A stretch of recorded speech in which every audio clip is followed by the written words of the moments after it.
Budget नहीं झुंझुना, budget के नाम पे लॉलीपॉप। इस बजट ने गरीबों को और गरीब बनाया। मध्यम वर्ग के लिए इनकम टैक्स में कोई छूट नहीं दी गई। आज ना महिलाओं को कुछ दिया, ना हमारे युवाओं को कुछ दिया।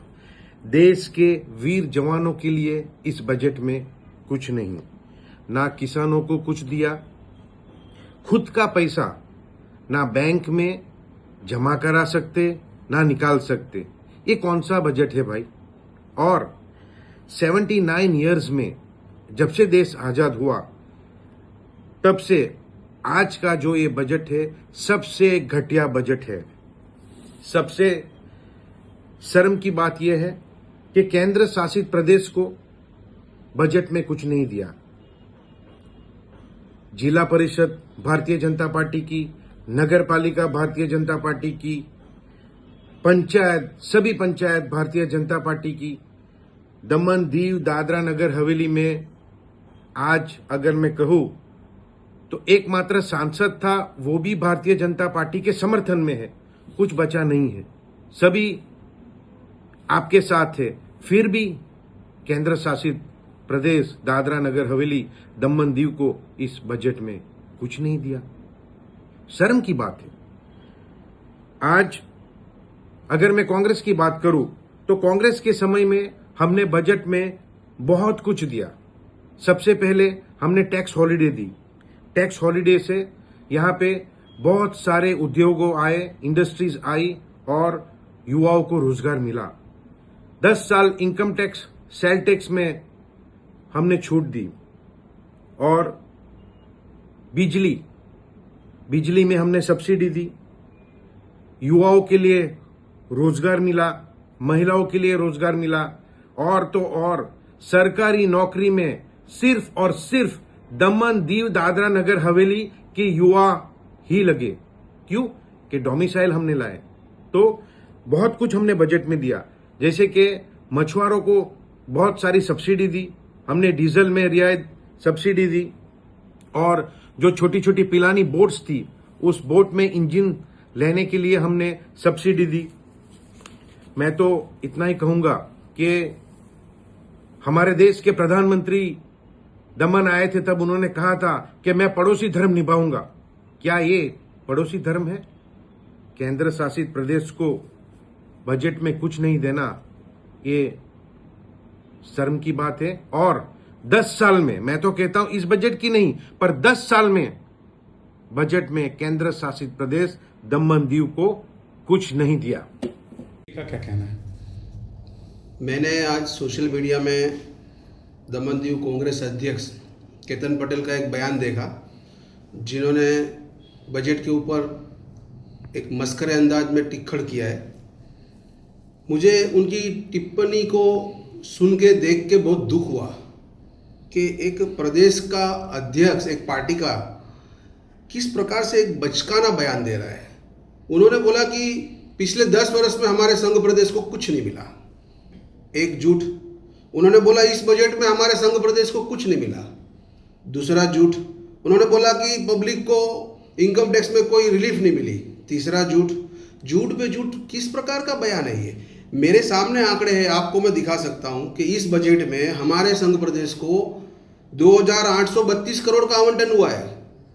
और मैं आपके माध्यम से मुरब्बी केतन पटेल को कहना चाहूँगा कि श्रीमान केतन पटेल जी, आप बड़े अर्थशास्त्री हैं, तो आप समझ लीजिए कि केंद्र शासित प्रदेश है हमारा और यहाँ कोई विधानसभा नहीं है। इसके लिए इसका सीधा बजट आवंटन नहीं होता है, ये गृह मंत्रालय के माध्यम से होता है। तो जब गृह मंत्रालय को भारत सरकार ने 2,55,000 करोड़ का बजट जो दिया है, उसमें से गृह मंत्रालय ने हमारे संघ प्रदेश दादरा नगर हवेली दमन दीव को वर्ष 2026-27 के लिए 2832.70 करोड़ का बजट आवंटन किया है। और आप ऐसा कहते हो कि पिछले 10 साल में कुछ नहीं मिला।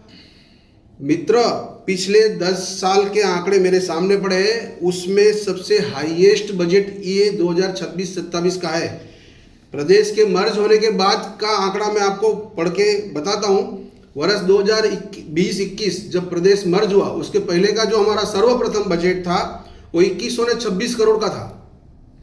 वर्ष 21-22 2226 करोड़, 22-23 2281 करोड़, 23-24 2405 करोड़, 24-25 2552 करोड़, 25-26 2780 करोड़ और इस वर्ष सबसे हाईएस्ट पिछले 10 वर्ष के रिकॉर्ड से हाईएस्ट 2832 करोड़ का बजट एलोकेशन हमारे प्रदेश को हुआ है। और एक सिंपल सी बात है, ये जो केतन पटेल को समझ में नहीं आती होगी, शायद कुछ ज़्यादा ही पढ़े लिखे हैं। अगर आप पिछले 10 साल में हमारे प्रदेश को बजट में कुछ नहीं मिला तो ये डेवलपमेंट कहाँ से हुआ?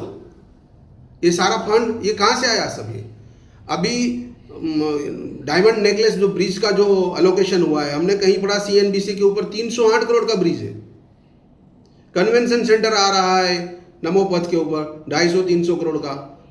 आज इतनी मेडिकल कॉलेज बनी, इंजीनियरिंग कॉलेज बनी, इंफ्रास्ट्रक्चर बना, गली गली RCC की सड़कें बन रही है। इतना डेवलपमेंट हो गया पिछले 10 साल में, जो एक इतिहास है। तो वो 10 साल में अगर 1 रुपया बजट में एलोकेशन नहीं हुआ तो ये डेवलपमेंट कैसे हुआ? ये आंकड़े आपके सामने है, मैं दिखा रहा हूं ना। ये मर्ज होने के बाद के मैंने तो 7 साल के आंकड़े दिए, मेरे पास पिछले 12 साल के आंकड़े हैं। 12 साल के हाईएस्ट बजट एलोकेशन हुआ है। तो आप खाली मीडिया हाइप लेने के लिए और सोशल मीडिया में छा जाने के लिए ऐसे बयान मत करो। ग्राउंड जीरो पे होमवर्क करके काम किया करो और सोचो सामने बीजेपी वाले हैं। सर 2832 करोड़ जो हमें आवंटित हुआ है, तो उससे संघ प्रदेश की जनता को, यहाँ के टूरिज्म को, यहाँ के इंडस्ट्रियलिस्ट को क्या फायदा होगा? देखिए 2832 करोड़ इसमें ऐसा होता है कि जैसा मैंने पहले ही बताया कि होम मिनिस्ट्री को जो बजट एलोकेशन होता है तो वो हमारा 2,55,233 करोड़ हुआ। उसमें से 2832 करोड़ हमारे संघ प्रदेश को दिया है। अब उसका जब हम बाइफरकेट करते हैं जब, तो उसके अंदर में जो रेवेन्यू एक्सपेंडिचर रहता है वो 1732 करोड़ है, कैपिटल एक्सपेंडिचर रहता है वो 1100 करोड़ रहता है। ये इसके अलावा भी ड्यूरिंग द ईयर फिर डेवलपमेंट का फंड भी आता है। तो ये 2832 करोड़ तो सिर्फ बजट में एलोकेशन हुआ है, बाकी साल भर दुनिया भर का फंड आता है अलग अलग प्रोजेक्ट के लिए, वो तो अलग है। ये तो खाली मजाक करने के लिए वीडियो बना के पब्लिक में डाल के लोगों में खाली उत्सुकता जगाने के लिए कि हाँ मैं जिंदा हूँ, ऐसा नहीं होता है। राजनीति ऐसे नहीं होती है। धन्यवाद।